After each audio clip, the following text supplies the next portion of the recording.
Hockey friends and families, Our Kids Play Hockey has been nominated for the 2025 Hockey Podcast of the Year via the Sports Podcast Awards, and we need your help to win this competition. All you got to do is head over to ourkidsplayhockey.com, look for the banner that says click here to vote for us, and once you dive into that, it's real simple. You enter your name, your email. It's a super honest competition. You will not be spammed. You find Our Kids Play Hockey on the list, click it, vote, and you're done. We really appreciate your support with this. Winning this award, which we've done in back-to-back years now, we are going for that hat trick, allows us to have better guests, has better conversations with hockey organizations, and really spread our youth hockey message that we do together as coaches, parents, and players. Thank you so much. Again, head over to ourkidsplayhockey.com, look for the banner that says click here to vote, and help us win together the 2025 Hockey Podcast of the Year. So pause right here, take care of that real quick, and then dive right back into this week's episode. Thank you.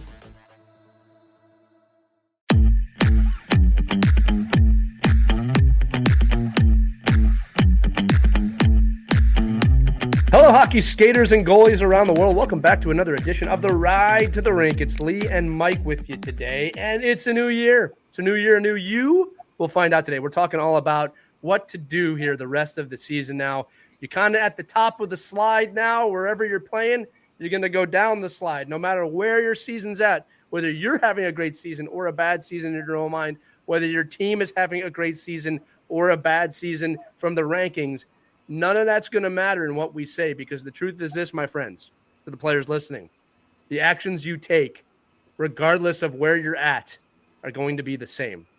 I know that sounds crazy to a lot of you. It's like, well, I need to try harder. We need to try more. It's all about consistency this time of the year.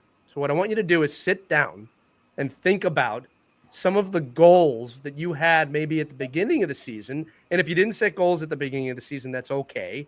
Set some goals now. What are 3 to 5 things as a hockey player you want to improve on the rest of the season?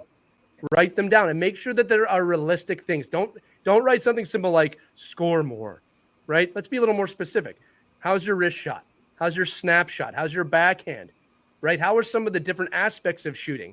Are you making great dekes on a goaltender? If you're a defenseman, are you even able to reach the net? If you are able to reach the net, are you able to pinpoint accuracy where you want the puck to go? These are specifics that you want to work on. How is your skating? Great questions demand great answers. Are there aspects of skating that you need to get better? Forwards, backwards, crossovers, inside edge, outside edge, stopping, whatever it is.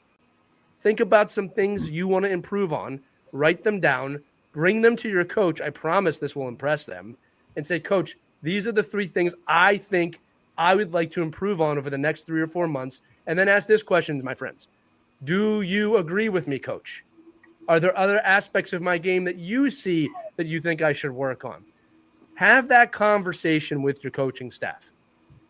You can have that conversation with your parents too. Find out the things you want to improve on, because while the score does matter in your games, and I know you want to win, you becoming a better hockey player is really, really important to making sure those scores come out in the right way. Also, remember, you're a hockey player. You want to get better every single year. Another question you might want to start asking your coaches is, hey, what do I need to get better at so I can be better next year? Right? And they might tell you, hey, let's do this year first. But it's a good question to ask. Mike, I would love your thoughts on this as well for the hockey players listening. Yeah, I think when you're evaluating your season and you're evaluating how to get better, I mean, I would probably focus, all those skills are great and all those improvements that your coach can help you with, but focus on the mechanics of how do you get there. Like, is it visualization? Is it writing things down? Is it setting up small chunks?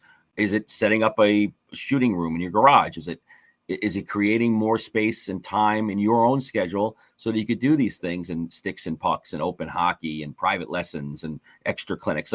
It's great to have all those goals. I want to be a better goal scorer. I want to improve my skating. That's great. And your coach can only do so much within the team dynamics. So what are you doing to reschedule your time and create better time management for yourself and your family so that you can accomplish your individual goals? I mean, it's very hard in a team sport for coaches to concentrate on individual player accomplishments. It's just hard, especially at the youth level, because you don't have all the resources that the rest of us have, right?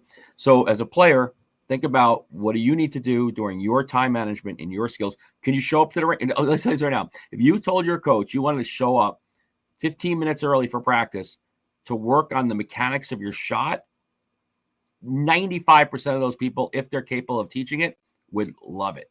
Or they'll help you find the person, to help accomplish that goal. So think about what are the mechanics to get to where you want to get for your goals. Break those down. Then you can start inserting, want to be a better skater, want to be a better shooter, want to be a better passer. Take all those pieces, though, break them down, and then figure out, am I really doing what I need to do to create that time to get better? Am I getting my schoolwork in? Am I eating right? Am I sleeping enough? Am I helping my parents so that they can provide more time for me to get to where I need to get to? This is all great opportunities for you between now and the end of the hockey season to do all those things and put yourself in a great position for tryouts or for being selected to a team early, or for getting ready for summer development. Yeah, Mike, you bring up a really great point. For us as coaches, we usually only get you an hour, maybe hour and a half max at a practice, maybe a couple times a week. There's so many more hours in the week that you can be working on your game. So I think you're right, Mike. Let's go to the coaches. Let's learn some of those mechanics, but you got to put that time in at home. And kids, this is a choice, right? If it's more important to play Fortnite or another game than it is to go outside for really 20 minutes, 30 minutes, it doesn't take an immense amount of time, and work on whatever it is that you need to work on. That's a choice that you're making, right? And I'll tell you what, when Mike and I were kids, and while we did have video games that were very different at the time, I think we couldn't wait to get outside to go and shoot pucks or play roller hockey or find something to do. And I think there's kids out there, Mike, today too. I'm speaking to you that, I don't have the training aids to do this. My friends, I put paper plates up on a wall and I would shoot at the paper plates. If you want it enough, you'll find enough. And I also think there's a good chance most of you have training aids at home. Commit to at least 20 minutes a day of working on something. Find those little skill sets that you can work on and take the time to do it. Now, if you're having a great season, you're lighting up the lamp, you're doing everything you want to do, now's not the time to get comfortable either, right? Because there's a kid out there working hard, trying to catch up, trying to get better. One of the best pieces of advice I ever got as a player was that as hard as you're working, someone's working harder. And I always remember that. I always felt like somebody out there's working harder than me. And that motivated me to work even harder. That's something you should take back home. So again, kids, no matter where you're at, don't rest on your laurels. That means don't get comfortable, right?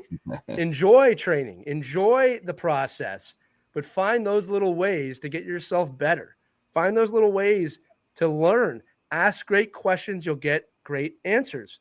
And as you head down the slope of the slide of this season, you can say we the whole way down, but make sure that you're also continuing to learn, continuing to find ways to get better. And again, whether you're in a winning season or a losing season, if you're not learning, you're losing.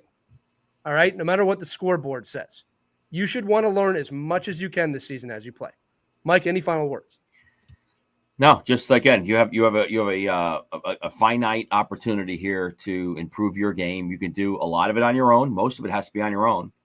A lot of it could be the support of your staff and your coaching staff that you have access to.